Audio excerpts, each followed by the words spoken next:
इस वीडियो में हम बात करेंगे value type and reference type के बारे में, और हम बात करेंगे स्टैक मेमोरी और हीप मेमोरी के बारे में।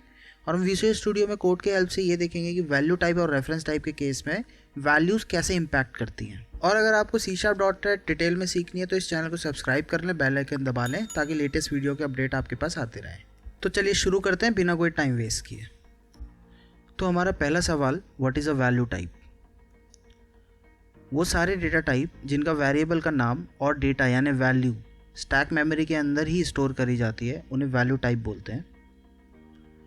Value type directly contains data, मतलब वैल्यू टाइप के अंदर आप डेटा को डायरेक्टली स्टोर करते हैं स्टैक के अंदर। Example int a equals to 10। आप नीचे एक एग्जाम्पल देखेंगे तो हमारे पास एक मेथड है, मेथड 1, जिसके अंदर दो वेरिएबल हैं, int a equals to 10 and int b equals to 20। इन दोनों ही वेरिएबल को स्टैक में स्टोर किया जाता है। तो वेरिएबल का नाम a और वैल्यू 10 दोनों स्टैक मेमोरी के अंदर स्टोर की जाती हैं, और b इक्वल्स टू 20, b नाम और 20 वैल्यू दोनों ही स्टैक मेमोरी के अंदर स्टोर करी जाती हैं। तो इस तरह के हम वेरिएबल्स डेटा टाइप्स को हम बोलते हैं value type data type. Data type का कैटेगराइजेशन वैल्यू टाइप के केस में इस तरीके से किया जाता है C# में। आप वीडियो पॉज करके देख सकते हैं। हम ऑलरेडी कुछ एग्जांपल्स के बारे में पढ़ चुके हैं, जैसे कि इंटीजर्स जिनका कीवर्ड होता है int और कैरेक्टर्स जिनका कीवर्ड होता है char। तो चलिए अब समझते हैं कि स्टैक मेमोरी क्या होती है। स्टैक मेमोरी वो मेमोरी होती है जिसके अंदर हम उन आइटम्स को स्टोर करते हैं जिनका बहुत ही छोटा लाइफ स्पैन होता है, जैसे कि आपका ऑर्डर एग्जीक्यूशन ऑफ मेथड या फिर लोकल वेरिएबल। कुछ की पॉइंट्स हैं जो हमें ध्यान में रख के चलने होते हैं स्टैक मेमोरी से रिलेटेड, जैसे कि स्टैक को यूज़ किया जाता है ऑर्डर ऑफ मेथड एग्जीक्यूशन और लोकल वेरिएबल्स को स्टोर करने के लिए। अब राइट साइड में आप देख सकते हैं हमारे पास 3 मेथड हैं, पर्सन, बिल्ड पर्सन और मेन। तो ये पहला स्टेटमेंट ये डिफाइन करता है कि कोई भी प्रोग्रामिंग लैंग्वेज किसी मेथड को कब एग्जीक्यूट करेगी और कैसे एग्जीक्यूट करेगी, इसका जो इन्फॉर्मेशन है वो स्टैक मेमोरी में रखा जाता है। और उन पर्टिकुलर मेथड्स के अंदर जितने भी लोकल वेरिएबल्स हैं उन सबको असाइन किया जाता है और एलोकेट किया जाता है स्टैक मेमोरी के अंदर ही। सेकेंड पॉइंट हमारा आता है, variables can not be resized in terms of memory. मतलब एक बार स्टैटिकली जो मेमोरी डिफाइन हो जाती है स्टैक मेमोरी के अंदर किसी भी वेरिएबल के लिए, in case of value type वो रिसाइज नहीं हो सकती। एग्जाम्पल के लिए इंटीजर अगर आप लेंगे तो इंटीजर का साइज़ होता है 4 बाइट, जो कि स्टैक के अंदर स्टोर होता है, तो वो 4 बाइट से ज़्यादा नहीं हो सकता है। तीसरा पॉइंट हमारा आता है कि जब भी कोई मेथड एग्जीक्यूट करना स्टार्ट करता है तो उसके अंदर जितने भी लोकल वेरिएबल्स होते हैं वो सारे के सारे ऑटोमेटिकली एलोकेट हो जाते हैं स्टैक मेमोरी के अंदर। और जब भी मेथड एग्जिट करता है, एग्जीक्यूट करना बंद हो जाता है, तो जितने भी वो लोकल वेरिएबल्स स्टैक मेमोरी के अंदर एलोकेट हुए थे वो ऑटोमेटिकली डी एलोकेट हो जाते हैं। एक बहुत ही इंपॉर्टेंट चीज़, वैल्यू टाइप के कंटेक्स्ट में स्टैक मेमोरी कैसे बिहेव करती है। अभी हमने देखा था कि वैल्यू टाइप वेरिएबल के नाम को और वेरिएबल के डेटा को स्टैक मेमोरी में एक ही जगह पे स्टैक मेमोरी में स्टोर करके रखता है। तो अगर हम कहते हैं कि हमारे पास दो वेरिएबल हैं, let's say int a equals to 10 और b इक्वल्स टू a, यानी a की वैल्यू 10 है और b की वैल्यू जो a के अंदर वैल्यू है 10 वही है।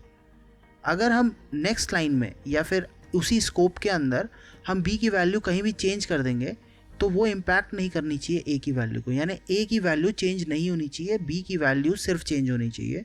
तो value type directly data contain करता है, जो हमने देखा था। इसे हम एक एग्जांपल से समझते हैं। चलते हैं विजुअल स्टूडियो की तरफ और देखते हैं इसको कि ये कैसे होता है। चलिए हम दो वेरिएबल लेते हैं, int a equals to 10, int b equals to 20, और उन दोनों को ही प्रिंट करा के देखेंगे a की वैल्यू क्या है और b की वैल्यू क्या है। फिर नेक्स्ट लाइन में हम क्या करते हैं, b इक्वल्स टू a करते हैं, यानी b के अंदर हम वैल्यू असाइन करते हैं जो a के अंदर है, और हम प्रिंट करा के देखेंगे कि a के अंदर क्या आता है और b के अंदर क्या आता है। जैसा हमने बात किया था उसकी अगली लाइन में हम क्या करते हैं, b की वैल्यू को चेंज कर देते हैं। तो हम देखेंगे कि a की वैल्यू हमारी चेंज होती है या नहीं होती है, और उन्हें हम प्रिंट करा के देखेंगे। तो चलिए स्टार्ट करते हैं। तो जैसा आप देख रहे हैं यहाँ पे, तो जो हमारी दो स्टार्टिंग की लाइंस हैं, value of a is 10 and b is 20, तो ये दोनों इंडिविजुअली हमने डिफाइन और डिक्लेयर किए थे और इनकी वैल्यू असाइन करी थी। तो a के अंदर 10 आया और b के अंदर 20 आया। अब हमने क्या किया, उसकी अगली लाइन में b इक्वल्स टू a किया था, जिससे क्या हुआ, a की वैल्यू 10 थी, वही वैल्यू b के अंदर प्रिंट हो गई। आप देखेंगे ये दो लाइनें। फिर हमने लास्ट में क्या किया था, हमने b इक्वल्स टू 30 किया, जिसके अंदर b इक्वल्स टू 30 करते ही हमने क्या किया, हमने b की वैल्यू को चेंज कर दिया और अब हम देखते हैं कि हमारे पास कंसोल में जब हमने ए की वैल्यू प्रिंट कराई और बी की वैल्यू प्रिंट कराई तो क्या आया, हमारे पास ए की वैल्यू और बी की वैल्यू सेपरेट आई, यानी 10 जो ए में इनिशियलाइज थी ऑलरेडी और 30 जो हमने चेंज करके डाल दी थी। तो इसका मतलब स्टैक के अंदर जो भी हमारे वैल्यू टाइप्स होते हैं उनका डेटा डायरेक्टली कंटेन करता है वेरिएबल उसी स्टैक के अंदर, यानी रेफरेंस नहीं चलता है। और आप जो भी वैल्यू अगर दूसरे वेरिएबल के अंदर आप असाइन करते हैं किसी एक वेरिएबल की और उसको चेंज करते हैं तो वो वैल्यू इम्पैक्ट नहीं करती है। तो चलिए अब समझते हैं कि रेफरेंस टाइप क्या होते हैं। फिर वो सारे डेटा टाइप जिनका वेरिएबल का नाम तो स्टोर किया जाता है स्टैक के अंदर, लेकिन जो उनका डेटा होता है, जो उनकी वैल्यू होती है, वो हीप मेमोरी में स्टोर करी जाती है, उन्हें हम बोलते हैं रेफरेंस टाइप। रेफरेंस टाइप के केस में डेटा डायरेक्टली कंटेन नहीं किया जाता है वेरिएबल के साथ, उसके बजाय क्या होता है, आप वेरिएबल का नाम तो स्टैक में डालते हैं लेकिन जो उसका डेटा होता है वो हीप मेमोरी के अंदर जाता है और वहाँ पे जो उसका मेमोरी एलोकेशन होता है, उसका जो मेमोरी एड्रेस होता है वो स्टैक के अंदर आता है। तो अगर आप नीचे एग्जांपल देखेंगे तो हमारे पास एक मेथड 1 है जिसमें हमारे पास एक क्लास का ऑब्जेक्ट है, यानी क्लास का वेरिएबल हमने बनाया क्लास 1, ओबीजे वेरिएबल का नाम इक्वल्स टू न्यू क्लास 1। तो अगर आप इसको स्टैक और हीप में देखेंगे तो कैसे बिहेव करता है, ओबीजे जो वेरिएबल का नाम है वो स्टैक में आएगा, ब्रैकेट में अगर आप देखेंगे रेफरेंस, तो इसका मतलब वो डिनोट कर रहा है कि हीप के अंदर जो ओबीजे नाम का ऑब्जेक्ट है, यानी जो वैल्यू है, उसका जो मेमोरी एड्रेस है वो स्टैक के पास ओबीजे वेरिएबल के साथ है। तो इसे हम बोलते हैं रेफरेंस टाइप। वैल्यू टाइप में क्या होता है, आपका स्टैक के अंदर ही वेरिएबल का नाम और वेरिएबल की वैल्यू जो है वो डिफाइन हो जाती है, लेकिन स्टोर हो जाती है। लेकिन हीप के केस में क्या होता है, रेफरेंस टाइप के केस में क्या होता है, स्टैक के अंदर वेरिएबल का नाम होता है और हीप के अंदर उसकी वैल्यू होती है जो कि स्टैक और हीप पे पॉइंट की जाती है। तो डेटा टाइप का कैटेगराइजेशन इस तरीके से होता है रेफरेंस टाइप के केस में। इसे भी आप वीडियो पॉज करके एक बार देख सकते हैं। हम क्लास के बारे में बात कर चुके हैं, क्लास एक एग्जाम्पल है रेफरेंस टाइप वेरिएबल्स का, रेफरेंस टाइप डेटा टाइप्स का। तो चलिए अब हम समझते हैं कि हीप मेमोरी क्या होती है। हीप मेमोरी वो मेमोरी होती है जिसे हम यूज़ करते हैं as an alternative of stack memory. तो स्टैक मेमोरी एक छोटी मेमोरी होती है, लेकिन हीप मेमोरी एक लार्ज अमाउंट ऑफ मेमोरी होती है जिसको हम यूज़ करते हैं अपनी प्रोग्रामिंग लैंग्वेज में जब हमें लार्ज अमाउंट ऑफ डेटा को स्टोर करना होता है।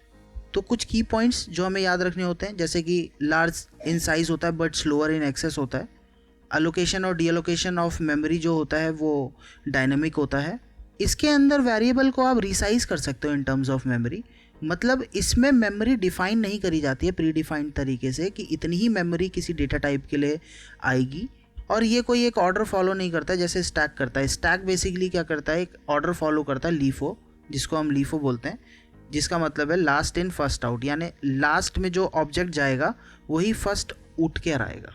हीप के केस में क्या होता है, ये कोई ऑर्डर फॉलो नहीं करता है, ये एक डायनेमिक मेमोरी एलोकेशन होता है।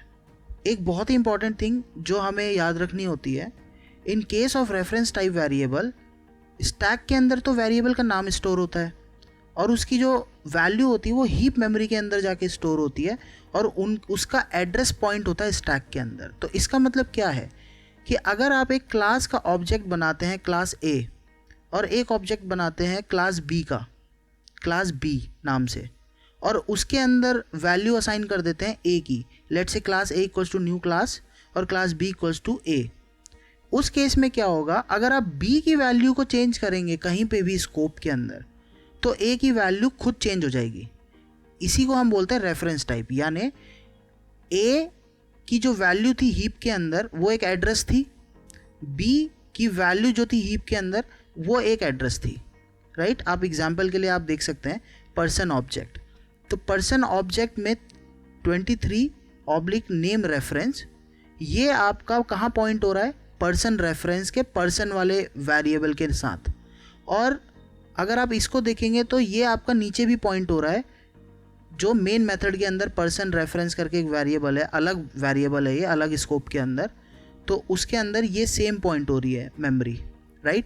तो अगर आप किसी को भी एक को भी चेंज करेंगे तो वो दोनों जगह जाके चेंज हो जाएगा, क्योंकि मेमोरी लोकेशन तो एक ही जगह पे है, उनका एड्रेस डिवाइडेड है 3 स्टैक के अंदर 3 जगहों पे। तो जिस भी जगह पे आप चेंज कर देंगे, यानी दिस में चेंज कर देंगे या फिर पर्सन सबसे लास्ट में चेंज कर देंगे, तो वो बाकी दोनों जगह रिफ्लेक्ट होने लग जाएगा। तो चलिए इसे हम समझते हैं एक एग्जाम्पल से। तो चलिए इसके लिए सबसे पहले हम एक क्लास बनाते हैं, यानी एक डेटा टाइप बनाते हैं क्लास टाइप का, जिसका नाम हम रखते हैं रेफरेंस टाइप।